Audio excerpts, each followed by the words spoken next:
Really value that win. That was Frank in South Carolina played a unique style. Getting ready for it is difficult because Illinois will play like that in our league as well. But it's a unique style where they're going to not let you make many catches. They're going to bully the ball string and lift it up and then go underneath everything.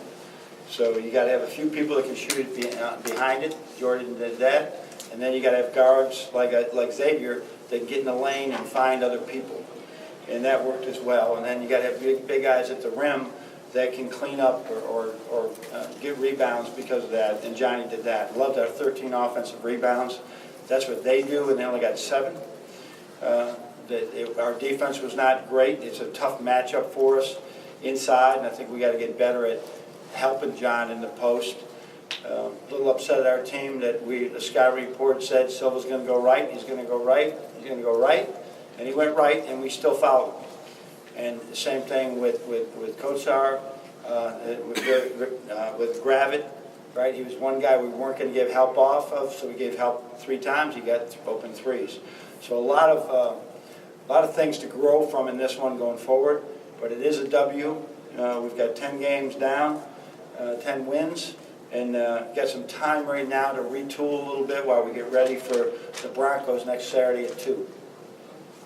Jacob? Yeah, John, I know you mentioned how South Carolina plays a very unique style, but tempo-wise, you saw a team in North Carolina. Did that in any way prepare you for what you would Their tempo or ours? North Carolina. That they were going, South Carolina, they're going downhill. Yeah, I mean, we're going to see teams like that. And they got us a few times, but their transition offense wasn't it was more inside play, and their schemes were great. And then, to be honest with you, we made it easier for them by letting them go to their strengths sometimes as well.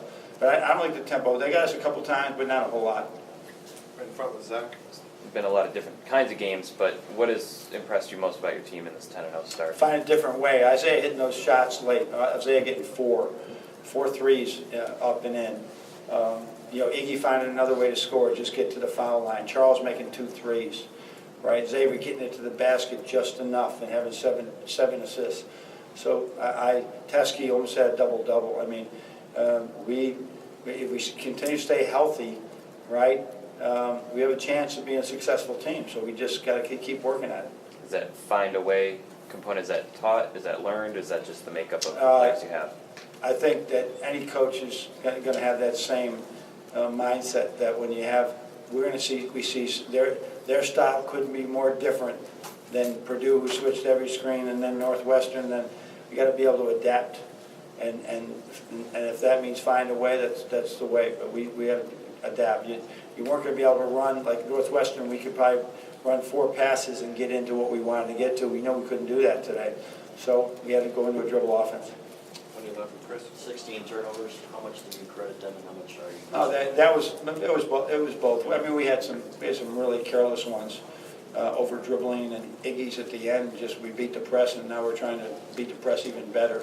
But we have a few of those. But that is them. They're good, and you have to be able to adjust to that. And that's why the game was very close. Is that they shot the ball really well, and they got to the right spots, and we gave it back to them way too many times.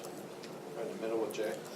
John, Frank was just in here praising your player development. He specifically talked about how in 2016 that Xavier and Teskey kind of looked like kids when they were on the bench, and today they came out and did what they did. So just when you look back at that game 2 years ago and how much your team has transformed itself since then, what's kind of the secret? Yeah, I don't think JP even got in that game last year maybe, and Johnny played a little bit, and it was not pretty. So that's what college basketball has to be more about, is kids developing over time instead of focusing on all the guys that are impact players right away and forgetting about the other guys. And that's what the student athletes have to embrace. There's a process I got to go through here. I mean, when you were a freshman in high school, were you the star of the team? I doubt it, right? Well, now you're a freshman in college. You're not going to be the star of the team. And there's other people that their bodies are better, bigger. I think that growth between 17 and 22 is a pretty significant growth in their body as well. So I love what John and Jordan are doing right now. They're as key as any of the guys that are getting any other type of attention. Over here with Wojak. John, Frank Martin, he also talked about you guys, your team has like a championship DNA. You can tell the way you guys cut, dribble, and pass. How difficult is that to maintain from last year, being in the national title game? You lost some players and seemingly have picked up that same mentality. You know, I think there's enough people missing from last year that this is a different identity with this team. And that they look around and nobody's looking around and saying there's got to be, you know, where's Duncan or where's Mo? They're attacking with what we have. Xavier's record since he's been a starter, it hasn't dropped off, right? So it's I think we had a really good mindset of we got to be tough, number one, and we got to guard, number two, and then we got to be versatile, number three, and how we play people, because everybody plays us different. All the way in the back. Hey, Coach, how you doing? Drew Banks, Home Point Basketball, Toronto. Just talk a little bit about Ignis and his aggressiveness this season. First half, 7 of 8 for the line, and what he did in the game. Didn't shoot well, but what do you see positives from him for the season and the game? Yeah, he'll still make some very glaring freshman-like mistakes. He didn't switch a screen today a couple times and thrown that ball away, but we'll live with him, you know, because he's doing all the other things. I want him to keep shooting because he's really shot the ball well lately. At the same time, he's one guy that gets to the foul line a lot, and he makes it. So that was the difference in the game, him getting them in foul trouble a little bit, getting us in a double bonus, so that you go to the line with a double bonus, a whole different feel. But he's very coachable, he's getting better. I mean, he's going against pretty older guys there and having to play against them. He did a great job. Over here with John. Then you talked about the difficulty of this schedule coming into the year. Is there an element of surprise for you at all that you're sitting at 10-0? Everybody wants to, you know, what's the answer? Tell them the answer, Chris. He's never surprised. I'm never surprised because I don't expect anything. I just live day to day. So I'm really happy to be 10-0, and I mean that sincerely. I don't know, you know, I'm usually expecting the opposite. That I'm looking at things like, you know, what could go wrong instead of, hey, we got it rolling, and that's my mindset. And so at the same time, that is I'm really happy that we're 10-0. We'd like to one game at a time, finish the non-conference, and go into the conference with a similar record if we can. On your right with Greg. You mentioned Isaiah, this 12 points today. How important is it for you guys to have that guy come off the bench and really contribute offensively for you guys? Yeah, that was those 2 threes that he made today. I mean, with the way the game can go, you know, up 10 with 4 minutes to go, or 5 minutes, or 6, it can be a 4-point game in 2 shots.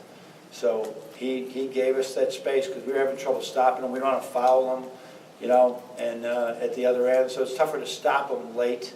We're going to try to get him to make a miss as opposed to you know, put him in the foul line, let them set their press. So for him to make those 2 and keep them out of transition offense, the second one's a high degree of difficulty, and he just knocked it in. And, you know, he started missing his first 2, so he really finished strong with 4 of those. Stay there with Andrew. Coach, in these next few practices, it'll be more about you than the opponent, Yep. I guess. What will you be emphasizing? Well, I think once we all watch the video tonight and tomorrow morning, we'll have a better idea of that. But I think it's getting back to, we're not in the gaps like we were early in the year. I think we'll get a lot of reps. Now the next couple of days are great. Couple of days for some of our shooters to get a lot of reps up and then rest, get more reps up and then rest, just like you would with a major league pitcher. So keep them fresh, but keep repping so the muscle memory is really good. And then, not long-term, but within a specific game, you know, when the bench doesn't play that many minutes as far as fatigue or things like that. Yeah. Did you see that at all today or not really? No, you know, you look at some of the best teams are doing exactly what we do. And but I'm very hopeful. We switched Austin and Brandon the last couple of days. Both of them were outstanding on the scout team. And so it was hard to pick up who was what, but you know they're both works in process. And then David, we're going to need David at some point this year, you know. And the other young guys are just working. Cowan and Adria are just working. They'll do a full lift today, right before the game. They did a full lift. We didn't expect them to play, and so that they can really grow through all this. And then more time to work with them tomorrow. But we'll lengthen it. We're going to be as ready as we can be to lengthen it if we need to. But I'm not worried about anybody getting tired. Over here back with Chris. You talked about how guys develop at different greats with Austin.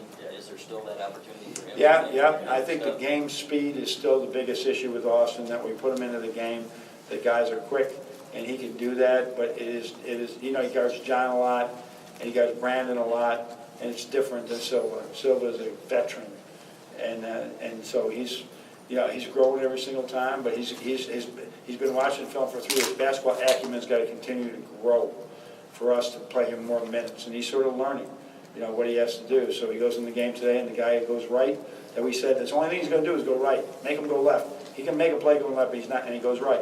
Those are the type of things that first-year players, and he really is playing for the first time every game, they make and they grow from it. He will. Let's close it out with Orion. How crucial was John's rim protection today? Yeah, I think they know he's in there. They still shot 50%. So it is a tough team for us to play against because they are going to go inside and rebound so well. But the ones that he changed were either runouts for us or big stops in the game. He just can't make those. I'm not happy with him with those 2 last fouls. It's like he's got everything. Guy drives right, and then he puts his hands up. That was John Teskey last year, right? And that's why we need him to be in that game and not play out in this space and play vertical.